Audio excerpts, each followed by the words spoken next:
حسن نصر اللہ نہایت افسوس ہے، اور اب جس طرح سے عبوری سربراہ حزب اللہ نے کہا ہے کہ جنگ جاری رکھی جائے گی اور یقیناً اس چیز کا بدلہ لیا جائے گا۔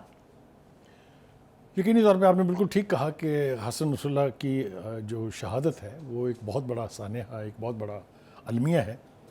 اور لبنان کی جو ریزسٹنس موومنٹ ہے اس کو یہ کہا جائے اگر کہ کوئی دھچکا نہیں لگا تو یہ تو میں شاید نہیں ماننے کے لیے تیار ہوں گا۔ میں یہ بھی نہیں کہہ رہا کہ یہ موومنٹ جو ہے یہ کمزور پڑ جائے گی یا یہ جواب نہیں دے گی، لیکن حسن نصر اللہ چونکہ ایک پوری اسٹریٹجی لے کے 1992 سے وہ بنے ہوئے تھے، تو ان کے پاس پورا ایک روڈ میپ تھا، ایک پلان تھا جس کے تحت وہ آپریٹ کر رہے تھے، تو وقتی طور پہ یقینی طور پہ تھوڑا سا ضعف ضرور ہوگا، لیکن یہ سارا کچھ اس لیے ہو رہا ہے کہ ہم نے غزہ میں جو کچھ دیکھا، ہماری مسلم امہ کی قیادت نے اس کو ریزسٹ کرنے کی کوئی کوشش نہیں کی، اور اسرائیل کو کھلا چھوڑ دیا ہم نے ایک طرح سے کہ وہ فلسطین کی اور فلسطین کے علاقے غزہ کی اینٹ سے اینٹ بجا دے۔ Having been encouraged with that, چونکہ اس نے دیکھا کہ کوئی پوچھنے والے نہیں ہے مجھے، تو میں جو مرضی کرتا جا رہا ہوں، میں نے اسماعیل ہانیہ کو جا کے ایران میں شہید کر دیا، میں نے حسن نصر اللہ کو شہید کر دیا، وہ تو رکنے کا نام ہی نہیں لے رہا ہے۔ تو وہ مجھے یاد اچھی طرح سے بہزاد لکھنوی صاحب کی ایک نظم ہے، اس کا شعر ہے کہ اس دور میں اے دوست زبوں حالی مسلم، دیکھی نہیں جاتی ہے مگر دیکھ رہا ہوں۔ ہم اپنی آنکھوں کے سامنے دیکھ رہے ہیں کہ ایک اتنی بڑی کاز جو ہے اس کے خلاف اسرائیل امریکہ اور اپنے حواریوں کی سپورٹ کے ساتھ ایک پوری قوم کو ختم کرنے کے درپے ہے، ایک پوری کاز، ایک پوری سوچ کو زمین بوس کرنے کے اقدامات کر رہا ہے، لیکن ہماری مسلم قیادت جو ہے وہ کس بے حسی کی نیند سوئی ہوئی، یہ ماتم اور یہ نوحہ تو ہم پڑھتے رہیں گے جب تک ہماری جان ہے، اس لیے کہ یہ لوگ میں سمجھتا ہوں کچھ نہ کر کے کلیبوریٹ کر رہے ہیں اسرائیل کے ساتھ اور امریکہ کے ساتھ، کیونکہ اس خطے کے اندر جتنے بھی عرب ممالک ہیں، جتنی بھی دوسری ریاستیں ہیں، ان میں موسٹ آف دیم ان کے اندر جو ہے وہ ان پاپولر رجیمز مسلط ہیں وہاں لوگوں کی مرضی اور منشا کے خلاف، اس لیے وہ اپنی حکومتیں بنانے کے چکر میں امریکہ کی ناراضگی مول لینے کے لیے تیار نہیں ہے۔ بدقسمتی کی بات یہ ہے کہ مجھے اپنی حکومت کے بارے میں بھی یہی کہنا پڑے گا، اور میرے خیال سے کہنا چاہیے، اس لیے کہ ہم نے بھی لپ سروس کے علاوہ اور کچھ کر کے نہیں دیا ہے۔ بیانات جاری کر دینا جو ہے یہ تو ایک پی آر او کرتا ہے، آپ کو پتہ نا، کوئی کسی کی موت ہو گئی ہے، کسی کی ہلاکت ہو گئی ہے تو ایک تعزیتی بیان جس طرح جاری کیا جاتا ہے، یہ بیانات اسی طرح فارن آفس سے ایشو ہوتے ہیں جس کا کچھ مطلب نہیں ہوتا، نہ اسرائیل جیسے ملک کی صحت پر کوئی اثر پڑتا ہے، اور یہ ہم سب کچھ اس لیے نہیں کرتے ہیں جو ہمیں کرنا چاہیے کہ اگر امریکہ بہادر ناراض ہو گیا تو ہماری اپنی کرسی کا کیا بنے گا۔ یہ ایک بدقسمت بات ہے، لیکن ہم تو بہت دور ہیں، جو ساتھ بسنے والے ممالک ہیں جن کی آنکھوں کے سامنے وہ چیخیں بھی شاید ان تک پہنچ رہی ہوں گی جو وہاں سے اٹھتی ہیں، چاہے بچوں کی ہلاکت پہ، چاہے خواتین کی ہلاکت پہ، یا جتنے وہاں پر معذور کر دی ہیں، لاکھوں میں تعداد اب ان کی ہے، اس سب کچھ کے اوپر جو وہاں کی ایڈجوائننگ ریاستیں جس طریقے سے چپ سادے ہوئے ہیں، دیٹ از کرمنل۔ اس ساری گفتگو میں اکثر اوقات مختلف ادوار سے ایک سوال پوچھا جا رہا ہے کہ اتنا بڑی وائلیشن کی ایرانین سپیس کی، ایرانین سرزمین کی انہوں نے، کہ اندر داخل ہو کے ایک مہمان کو انہوں نے شہید کر دیا، اور ایران نے لال پرچم لہرا دیا کہ ہم بدلہ لیں گے، اور اس کے بعد بھی ایک دفعہ پھر کہا کہ ہم لبنان کے اوپر کسی قسم کی جارحیت برداشت نہیں کریں گے، لیکن ہوا کیا؟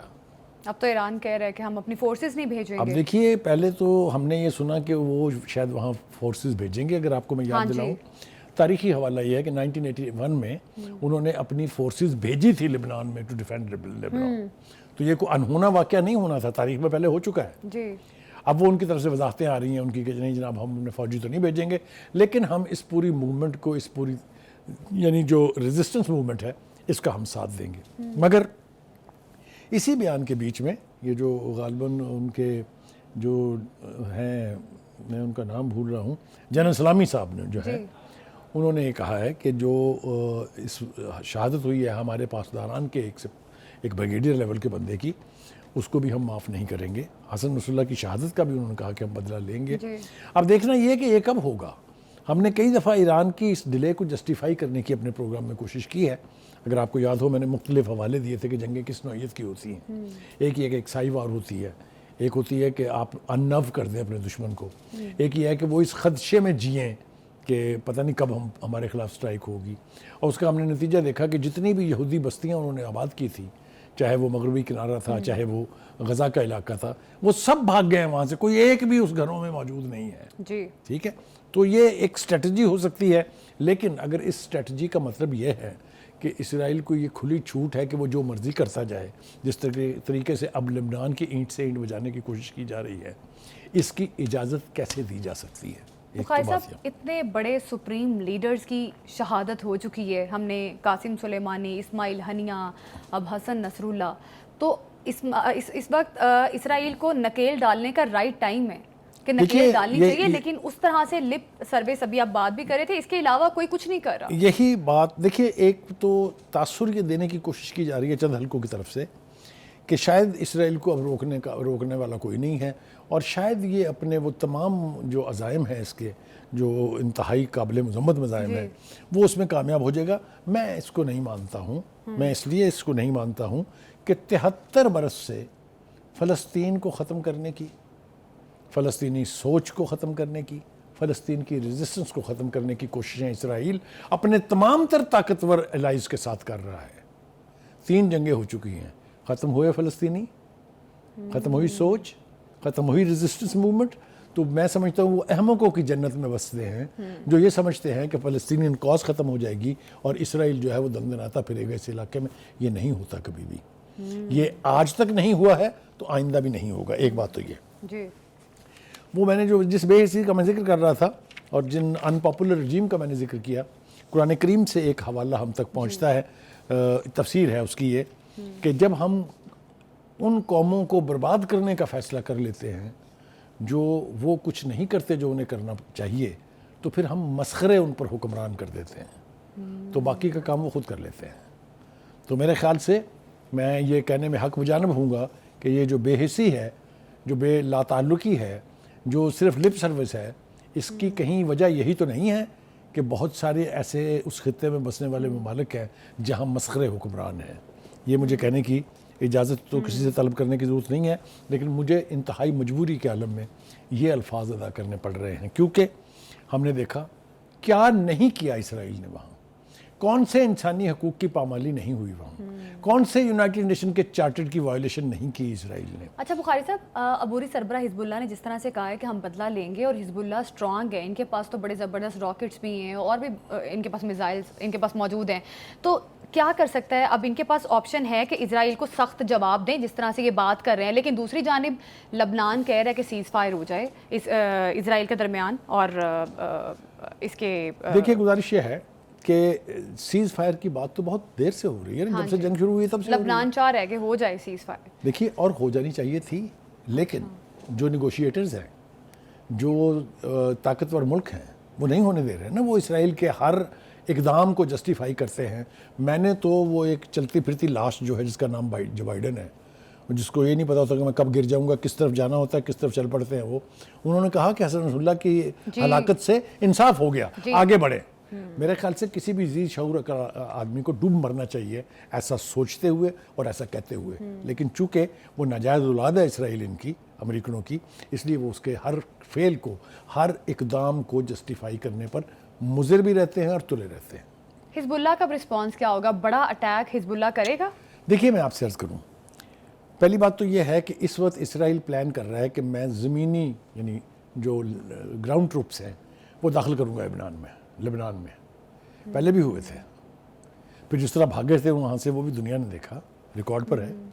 آپ کو پتا نا کتنی پینیٹریشن ہو گئی تھی 73 کی وار میں، اس کے بعد کی جنگوں میں. پھر وہاں جب ریزسٹنٹ موومنٹ نے ریئیکٹ کیا تو بھاگے وہاں سے. یہ تاریخی واقعہ ہے نا. تو پھر بھاگ جائیں گے وہ اگر کوشش کریں گے. اور ایک میں بات آپ کو بتا دوں، اگر کوئی یہ سوچ رہا ہے کہ لینڈ ٹروپس وہاں لینڈ ہوں گے اور ایران تماشا دیکھنے والوں اور تالیاں بجانے والوں میں ہوگا، میرے خیال سے وہ غلطی پر ہے. اس لیے کہ اگر لبنان فال ہوتا ہے، خدا نہ خواستہ جملہ عرض پورا کروں، اگر لبنان کا حال بھی وہی ہوتا ہے جو غزہ کا ہوا ہے تو اگلی باری پھر ایران کی ہے. کیا ایران اپنی ایگزسٹنس کو ڈیفینڈ کرنے کے لیے لبنان کو ڈیفینڈ کرے گا یا نہیں کرے گا؟ یہ بہت بڑا سوال ہے. کچھ لوگ ہمارے سامنے آرگومنٹ لے کے آتے ہیں کہ دیکھیے جی وہ فلاں موومنٹ نے سیریا کا بیڑا غرق کر دیا، وہ دیکھیں جی فلاں موومنٹ نے یمن کا بیڑا غرق کر دیا. دیکھیں ایک حوالہ تو ہمارے پاس عرب اسپرنگ کا ہے نا, جس میں جتنے بھی اینٹی امریکن امپیریلزم کے آئکنس تھے ان کو ایلیمینیٹ کر دیا انہوں نے. کہا اپنے colonel Gaddafi is one of the latest example. اس سے پہلے آپ دیکھیں انہوں نے جو انور سادات تھے اس کے ساتھ کیا سلوک کیا تھا. اب بے پناہ نام میں لے سکتا ہوں, انڈونیشیا, پیچھے جائیں گے آپ تو انڈونیشیا کے صدر سکارنو کا کیا بنا, پاکستان کے ذوالفقار بھٹو کا کیا بنا, یہ وہی ہے نا جنہوں نے امریکہ کو آنکھیں دکھائی تھی. تو یہ ایک سلسلہ ہے, لیکن there has to be a limit to ایوری تھنگ. کہیں نہ کہیں وہ لمحہ آئے گا جہاں امریکہ کو اپنی ان پالیسیز پر نہ صرف نادم ہونا پڑے گا بلکہ پچھتانا پڑے گا. ایک لمحہ آئے گا جب اسرائیل جو ہے وہ سکڑے گا. کب ہوتا ہے یہ میں ڈیٹ نہیں دے سکتا, لیکن جو انڈیپینڈنس موومنٹس ہوتی ہیں, یعنی جو جد و جہد آزادی جس کو آپ کہہ سکتے ہیں, جس طرح کشمیریوں کی ہے, یہ نقصان اٹھائے جاتے ہیں, لوگ شہید ہوتے رہتے ہیں, لیکن موومنٹس اپنے منطقی انجام کو پہنچے بغیر نہیں رہ سکتی. ورنہ 90s 40s میں جب یہ یونائٹڈ نیشنز بنی تھی تو پھر اس کے ارکان کی تعداد وہی 51 ہی رہنی چاہیے تھی نا, وہ 191 کیسے ہو گئے ہیں, بلکہ اب تو 200 سے بھی اوپر ہو گئے ہیں. کیسے آزادی کی موومنٹس کامیاب ہوئی ہیں تو ملک بنے ہیں نا. تو یہ اس سے بڑا اور تاریخی حوالہ میں آپ کو کیا دوں کہ جو جد و جہد آزادی کی موومنٹس ہوتی ہیں وہ اپنے منطقی انجام کو الٹیمیٹلی پہنچتی ہیں. اور یہ ایک دن فلسطین ریاست بنے گا, ایک دن فلسطین آزاد ہوگا, ایک دن اسرائیل اپنی سرحدوں میں سکڑے گا. ایک تو یہ ہو گیا. بخاری صاحب, اس طرح کے مومنٹس چلتی ہیں. آپ کو یاد ہوگا کہ عباس مصوائی کو جب شہید کیا, پھر شیخ احمد یاسین جو ویل چیئر ایک بڑے زبردست لیڈر تھے ان کو شہید کیا گیا, تو مومنٹس اس کے بعد چلی. تو بخاری صاحب ابھی آپ کو کیا لگتا ہے کہ حسن نصر اللہ کی شہادت کے بعد کیا واقعی حزب اللہ اپنا بدلہ لے گا, اور بڑا بدلہ لے گا کہ پوری دنیا دیکھے گی کہ واقعی حزب اللہ نے پروو کی ہے؟ میں نے آپ سے کہا کہ جو ظلم و تشدد, ظلم, ریاستی جبر, یہ جب اپنے حد سے نکل جاتا ہے پھر قدرت کی طرف سے اس کو روکنے کا ایک انتظام ہوتا ہے. کیسے ہوگا, کون کرے گا, میں یہ تو شاید آپ کو آئیڈینٹیفائی اس وقت نہیں کر سکوں گا, لیکن اس بات پہ میرا یقین ہے کہ اسرائیل کی یہ کلنگ مشین جو ہے یہ الٹیمیٹلی اس کے کل پرزے اکھڑیں گے. یہ سلسلہ ایک دن واقعتاً آ کے رکے گا. اچھا بخاری صاحب, جس طرح سے اسرائیل کے ڈیفنس منسٹر نے کہا ہے کہ حسن نصر اللہ کی شہادت is not the final step, اس کے بعد آگے بھی بہت کچھ ہے, تو اس کا مطلب ہے کہ آگے بھی یہ حزب اللہ کے بڑے لیڈرز کو ٹارگٹ کریں گے. دیکھیے گزارش یہ ہے کہ اگر تو ہم جو اسرائیلی سوچ ہے اس کو دیکھیں, اگر ہم اس کی جو پشت پناہی امریکہ کر رہا ہے اس کو دیکھیں, تو پھر تو لگتا یہ ہے کہ یہ جو فلسطین کی کاز کے خلاف اسرائیل سپورٹڈ جو لڑائی ہے جاری رہے گی,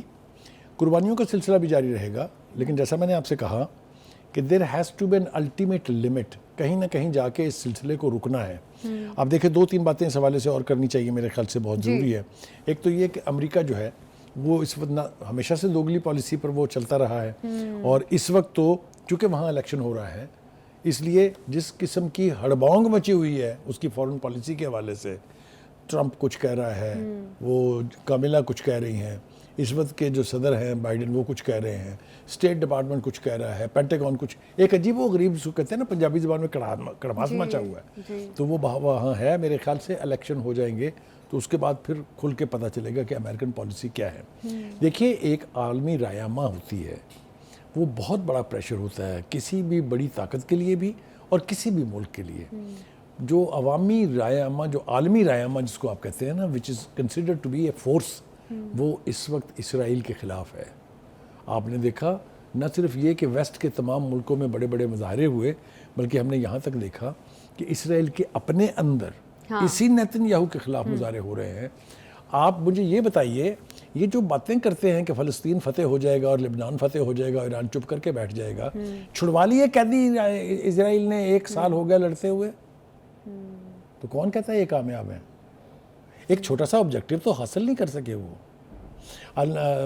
جو یحییٰ السنوار کی بات ہے, وہ بیٹھا ہے نا وہیں پر, ان کے چھاتی کے اوپر بیٹھ کے مونگ ڈل رہا ہے نا, کیا کر لیا انہوں نے. تو کہنے کا مطلب یہ ہے کہ اگر آپ ان ٹرم آف اچیومنٹس دیکھیں, جتنا گولہ بارود استعمال کیا ہے اسرائیل نے, جتنی ہوائی فورس اپنی استعمال کی ہے اس نے,